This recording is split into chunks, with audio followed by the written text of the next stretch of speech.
will be about designing intelligent systems using resource-constrained edge devices, which I think is certainly interesting and has a lot of top one. Yep. for the future. So when we can get the technical stuff sorted, then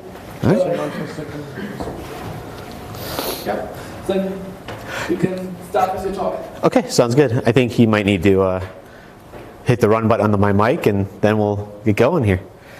So, okay. Well, welcome everyone. I'm going to be talking about designing intelligent systems using resource-constrained edge devices. So basically what we're going to be doing, my background is in embedded systems, and obviously they're resource-constrained devices. So Cortex-M type devices, ARM Cortex-M. And, you know, as a... Made a mistake, so I can have... Yep. Again.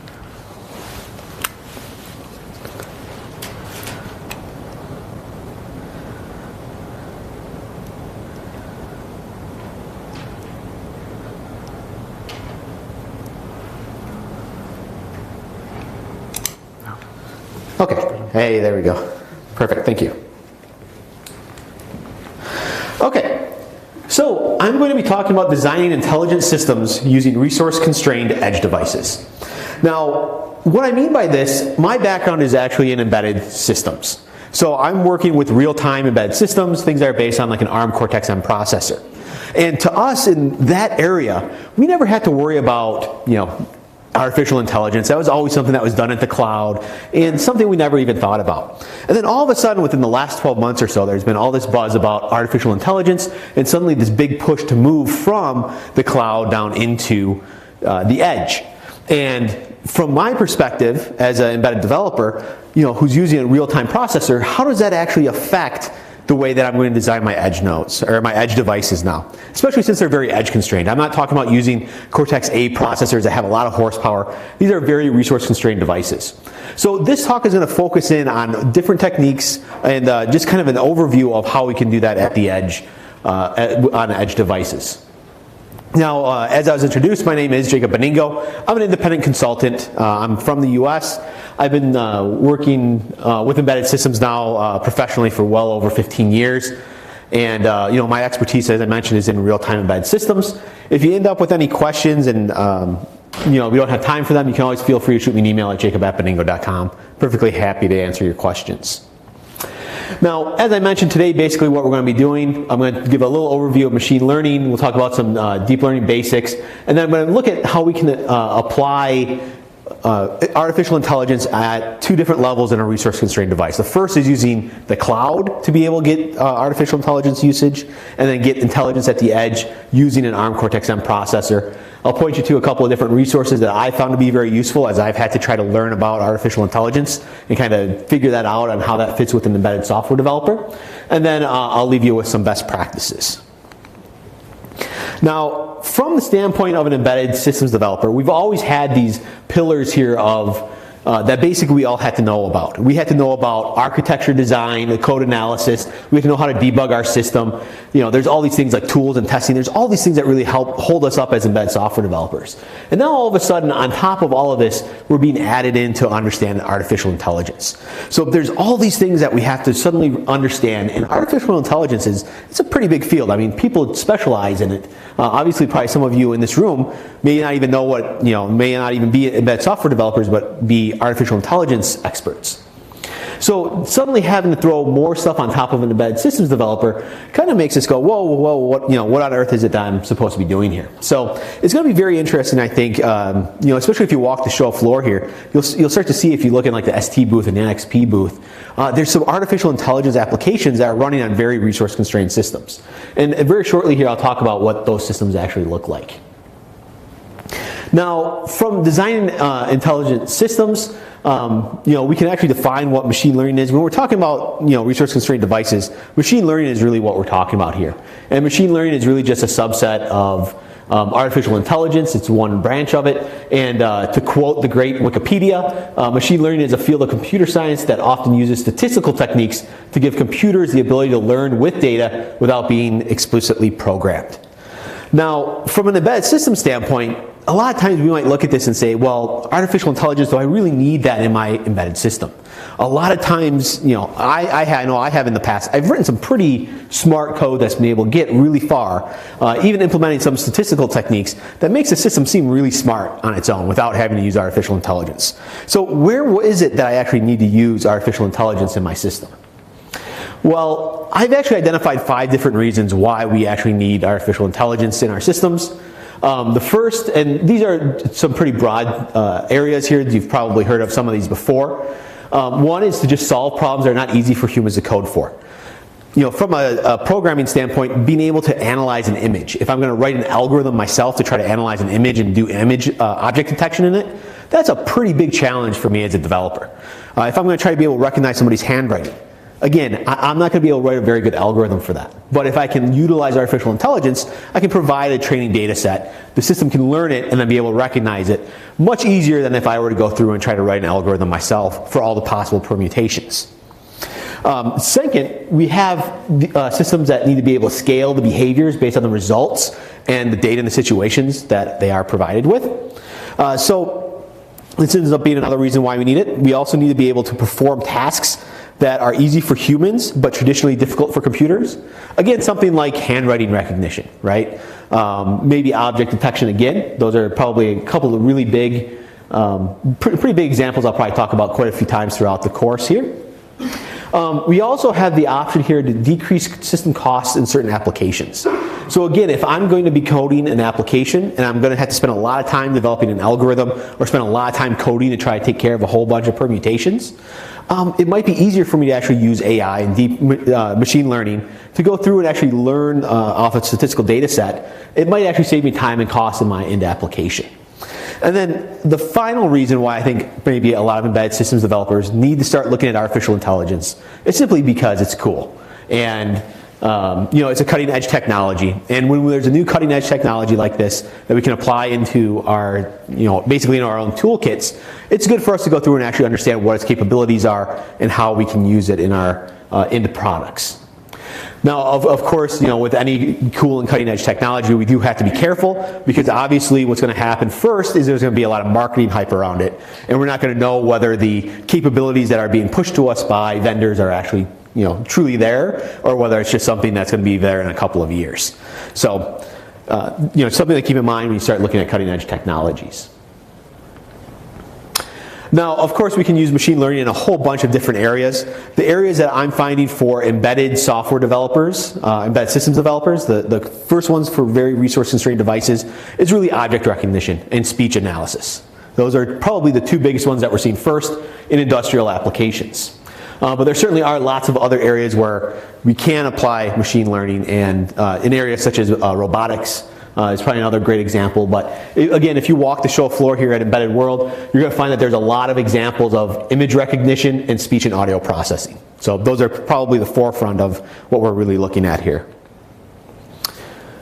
So when we start to look at what a resource-constrained edge device can do with an intelligent system, we can basically plot it and take a look at increasing performance, basically how many operations per second it can perform. And on the x-axis, we can actually look at the basically increasing power and cost for the actual silicon or the microcontrollers or the processor that we're using in our applications. And you can see here when we start to look at what I consider to be resource-constrained systems, we're really looking at ARM Cortex-M type processors. And these are generally going to be like M4s or M7s, which to someone who's been working in embedded systems for 15 years or more, some of those high-end processors actually don't seem that resource-constrained. I started actually developing embedded software on a PIC16F84 that was running a clock speed of like 8 megahertz. And as we'll see here in just a slide, the different processors that are actually available nowadays is actually quite amazing within just the Cortex-M family. But basically, within this resource-constrained area, we have 3 different types of main applications. We have keyword detection. We also have pattern training recognition. Can I see a show of hands? How many people have like a smart thermostat in their homes? Anyone? 2? Okay. Couple. So I went and I bought a Nest, which was supposed to be able to learn, what you want your patterns to be set to and stuff. I found it to be sometimes the training I've provided has not been that good. Because when I want it to be cold, it turns on the heat, and when I want it to be hot, it turns on the it turns off and gets really cold. So just as a simple example, pattern training on devices like that, you also have to supply a good data set for these devices to get trained on. And then finally, object detection, security cameras.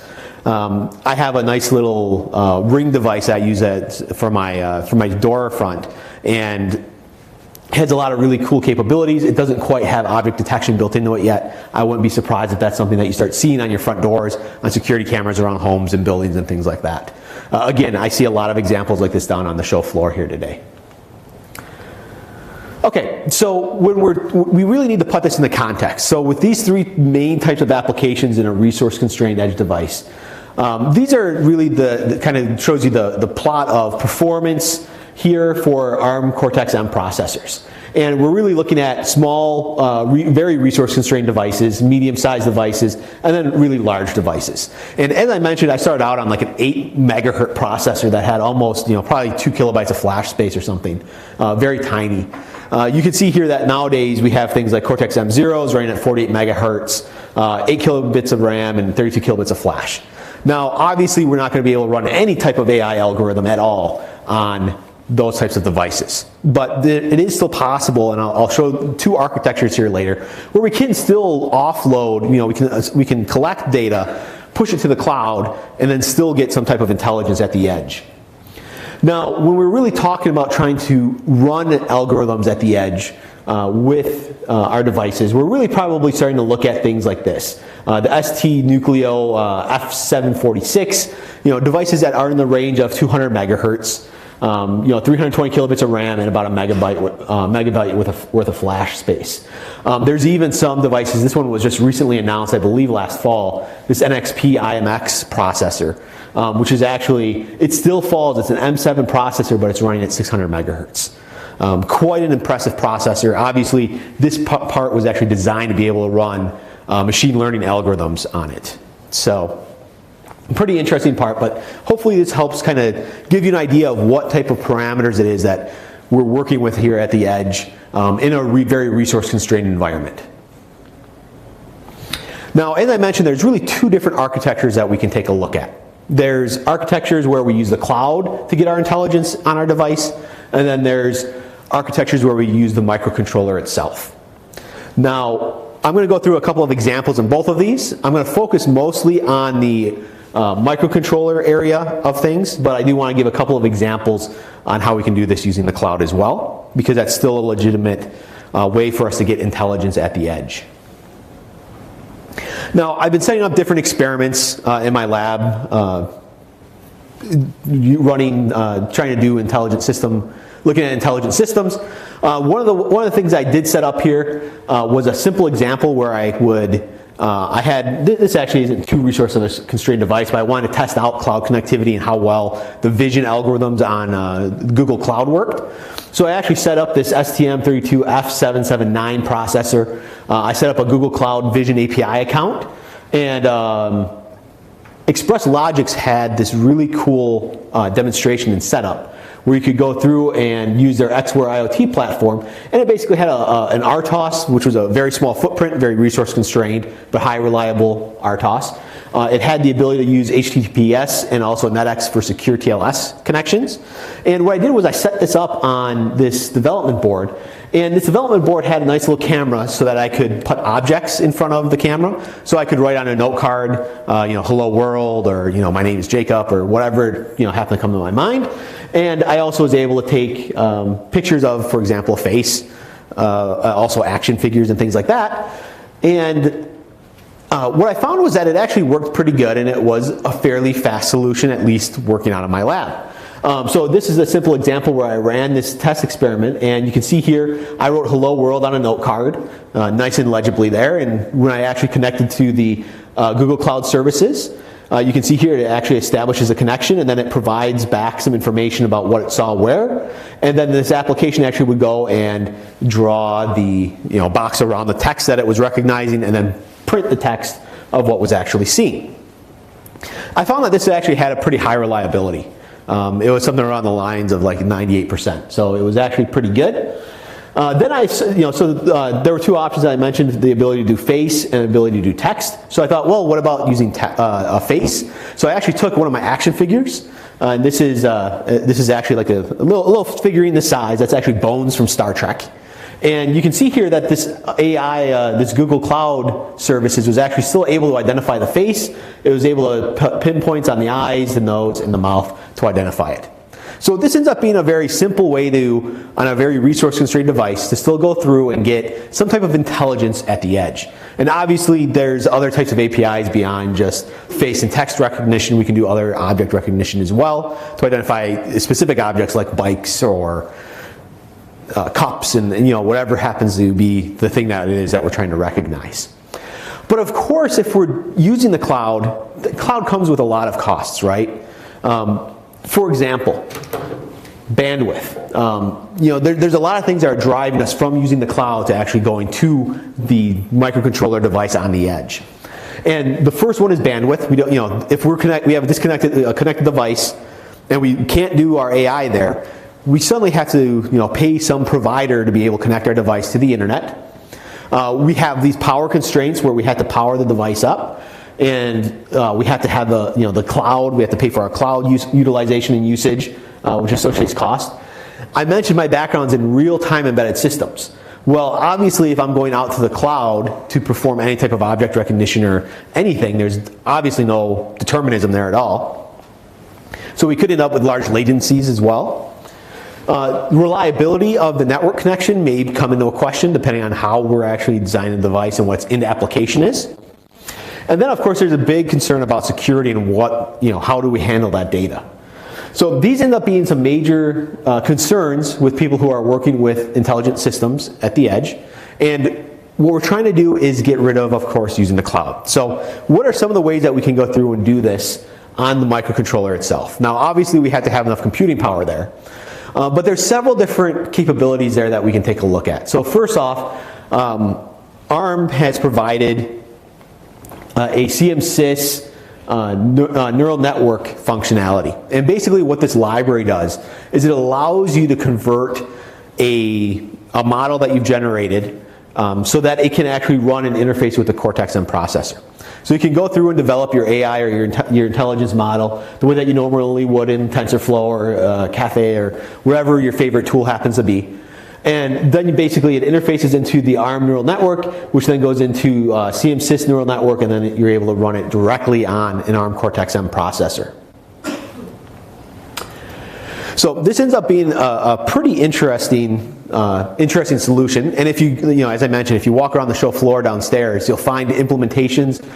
This morning I was down at the ST booth and I got a demonstration of the STM32Cube.ai component that they've added. And it provides a lot of interesting information, not just, it uses the CMSIS neural network, but it doesn't just allow you to go through and connect it. It actually does provide some performance feedback to let you know, timing-wise, how it was running, which I thought was pretty interesting. So, to look at how are we going to use CMSIS-NN and these capabilities on the Cortex-M processor, we need to be able to go through and make sure that we select the right hardware. It's going to be a pretty big deal, I think, for embedded system developers, especially those guys like me who are used to resource-constrained devices. So one, we need to make sure that we actually use a processor that has floating point units, that has the right instructions for SMID. So one of the things that we want to do as well on top of that, so basically what we're talking about is Cortex-M4 and M7 devices is really what we're looking at. And we need to look at our application, look at our model. We need to make sure that the CPU we select has enough CPU cycles on it. And we also need to make sure, of course, that we have a good training set associated with it. And I think for a lot of us who are coming from the embedded systems side of things, not coming from a computer science direction, we need to make sure that we have time and patience to actually go through and make sure that we do experiments and learn how machine learning works and integrate it into our systems and understand the pitfalls, the way that the system behaves, the performance as well. Now, when it comes to data sets, there's obviously a whole bunch of different types of data sets that can be used. We can generate them ourselves. This is just a kind of a standard diagram showing all the different types of sets and when they were actually generated. I just kind of throwing this up there just so you have an idea or a little bit of a background. It's not kind of the core of our talk, so I'm going to move on from that pretty quick. There's also a lot of different software libraries and tools that are available to us. You can see here on this slide, I've listed just a couple of them that are available. Obviously, we can do this. Probably one of the very popular one we hear about a lot is TensorFlow, but there's certainly lots of other ones. You can write obviously raw algorithms and whatever it is that you want. I'm actually doing kind of a very, I almost call it bare metal machine learning algorithm right now using a MicroPython board.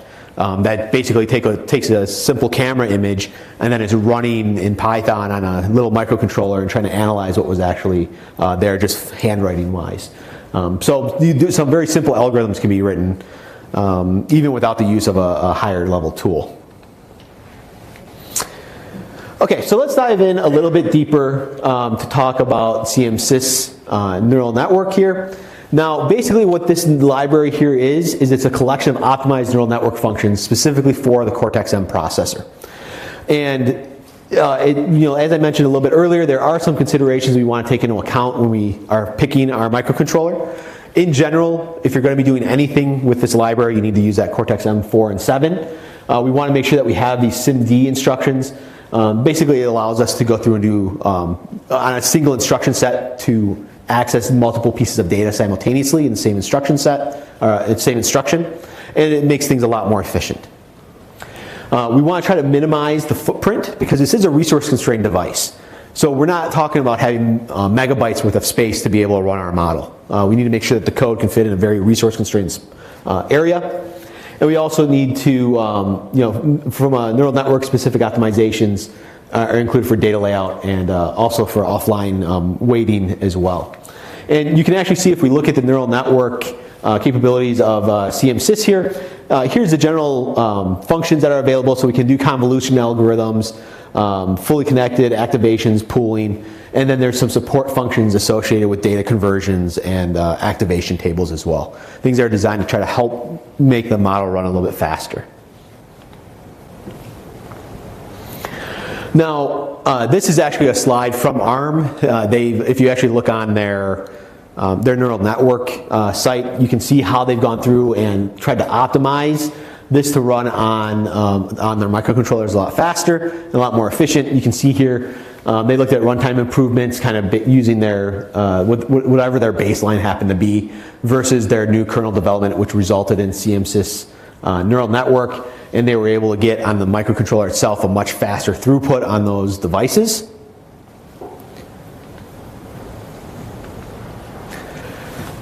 So when we actually take a look at these algorithms and the library itself, we can get a feel for one, what resources exist, but also how much processing power we need on these devices from a memory standpoint.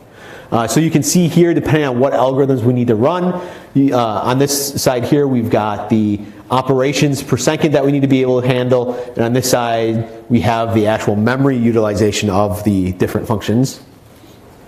You can see here, that the LSTM algorithm here is using about 80 kilobytes and 6 million operations per second with an accuracy of about 88.8%. You can see here as we move on to other algorithms here, for example, in CRNN, 87.8%. We can see here it's in the range of, let's see here, this is probably 200 or so. 200 kilobytes, it's written up here, and 20 million operations per second. So what we can do is, based on our model and the calculations that we need to perform, we can come in and look at a chart like this and say, okay, I need to run so many 3 convolution networks, all daisy chained together, and I know that they're going to take this much memory, and I know each one is going to use so many million operations per second based on the microcontroller I've selected or that I'm looking at. What do I actually need from a processing power standpoint?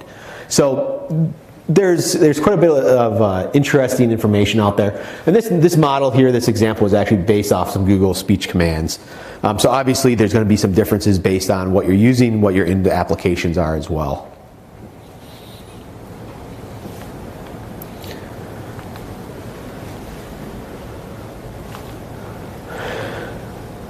Okay.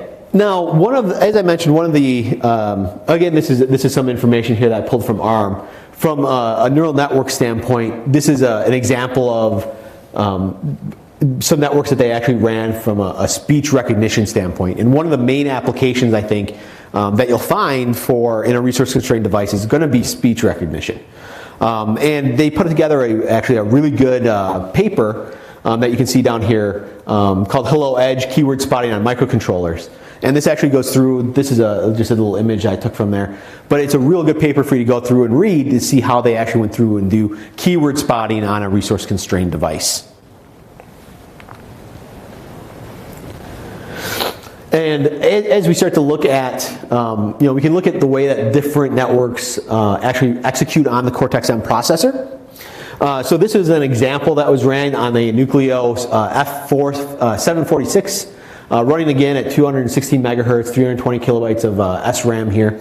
And you can see here, basically the way it's set up is the convolution network was set up with 8-bit weights, 8-bit activations.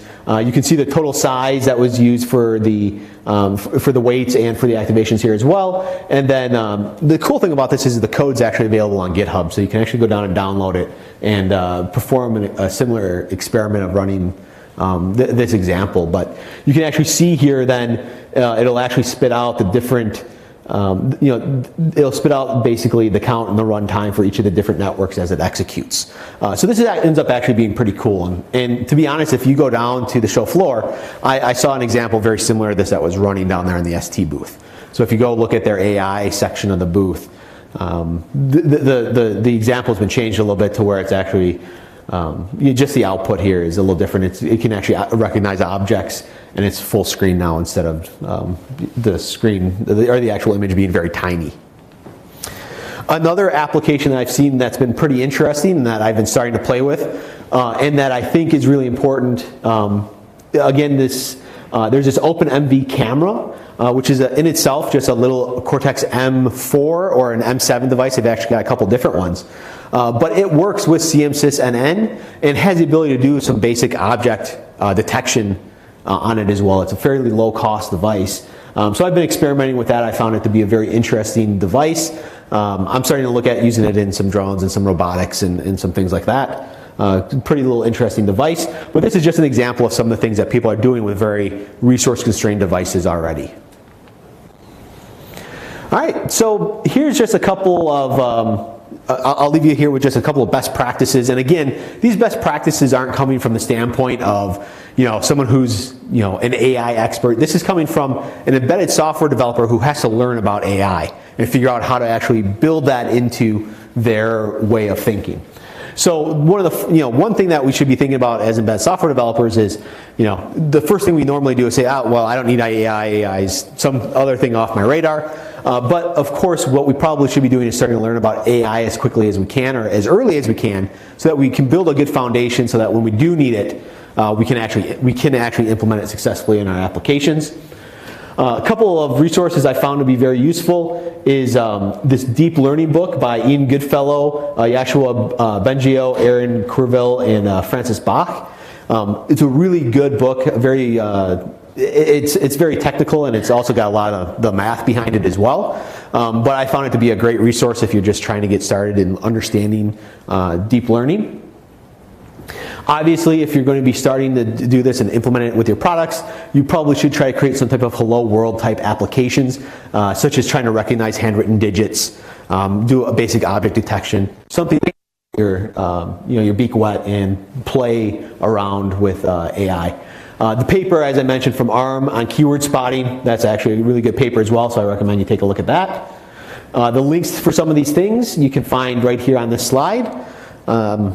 I'm not 100% sure if the slides are actually provided. If not, then you can always email me at jacob@beningo.com, and I'm happy to get those to you so that you can check out some of those resources. All right, thanks for your time and attention. I greatly appreciate it.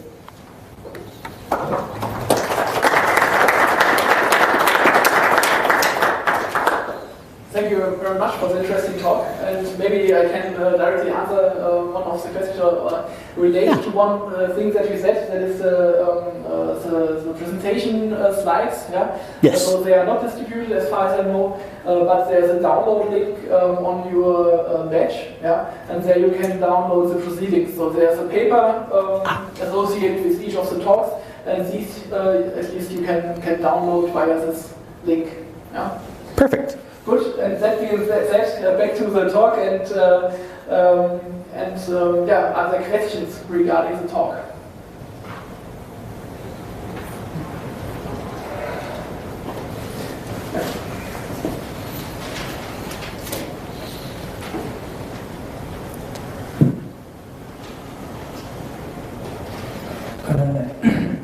My name is Robert, and when you're using the ARM NN to convert from, for example, TensorFlow, do you get an estimation of what kind of resources you need to be able to implement it in an embedded processor?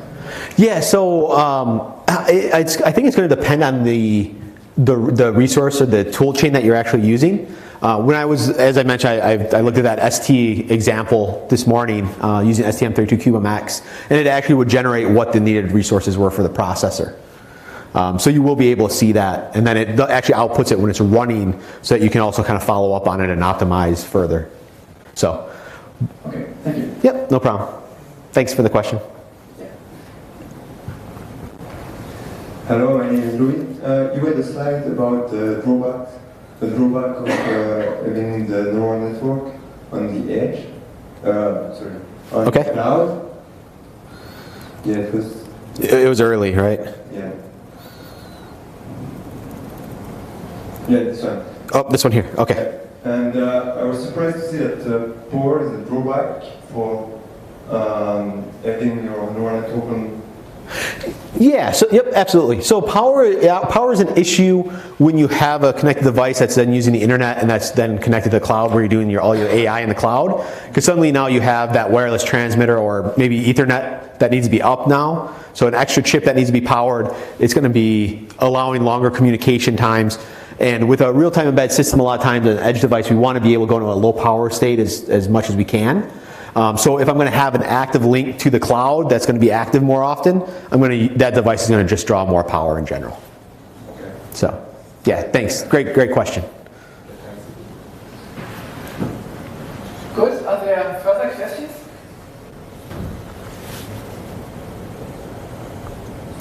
So maybe I would have one. So you've shown this neat little Cortex M7 powered camera. And even before that, I wondered if I would be a manufacturer of a camera, and I would like to add object detection to my feature list. Yep. Then, so what kind of platform would at least be required, and what kind of cost would this imply per product? Okay, so the question, the cost and the performance of the processor needed in order to add image recognition, right? Exactly. Yeah. So what's interesting is you can see here on this slide, you mentioned this platform. These particular parts, they're able to do it. They're doing it through the ARM-CM6 neural network. So the actual processing power here is on the order of about 200 megahertz with a couple of hundred kilobytes worth of code space. So when you're looking at processor cost standpoint, I mean, it's going to vary a little bit who the vendor is, but I mean, you're talking $5 to $7 price range for these microcontrollers. So they're fairly inexpensive. Yeah, and kind of the development complexity and effort. So I understand there's obviously a lot of frameworks I can build on. Yeah. Oh yeah. Yep. But then to come to some somewhat reliable object recognition, so that can at least distinguish between the cat and the neighbor. Yeah. So what kind of investment or effort would this be?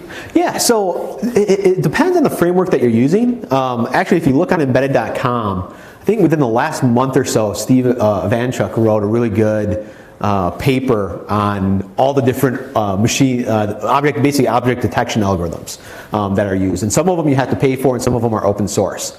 So it really depends on kind of your preference there for software development, and whether you have a budget to pay for a framework like that. But if not, like when you buy this module here, it comes with kind of an IDE that provides all the instructions there, or the APIs that you need to call in order to do image recognition, color recognition, draw boxes around things. So from that standpoint, if you're leveraging a platform like that, I mean, you can get up and running with something real basic within a couple of days. Kind of being, not optimistic, assuming you're going to run into problems. But when I first started playing with this camera, I actually had something up and running in a couple hours. Yeah, pretty nice. Good. Thanks. Maybe another question from the audience?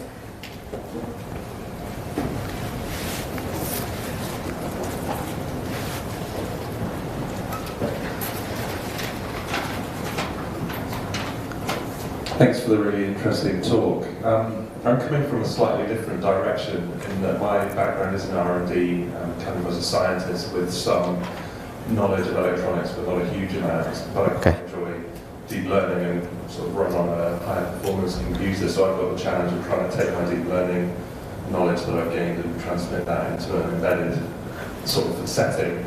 It sounds like from what you were saying, you came from the other perspective of knowing embedded and bringing in deep learning. So you've got a whole bunch of really useful links. I was just wondering, is there anything that you would think would be useful with your expert knowledge of embedded systems that someone like me that doesn't know much about that could bring my deep learning knowledge into? Does that make sense? Yeah, so you're asking what other resources you can use just to learn more about embedded software, like the embedded system side of things?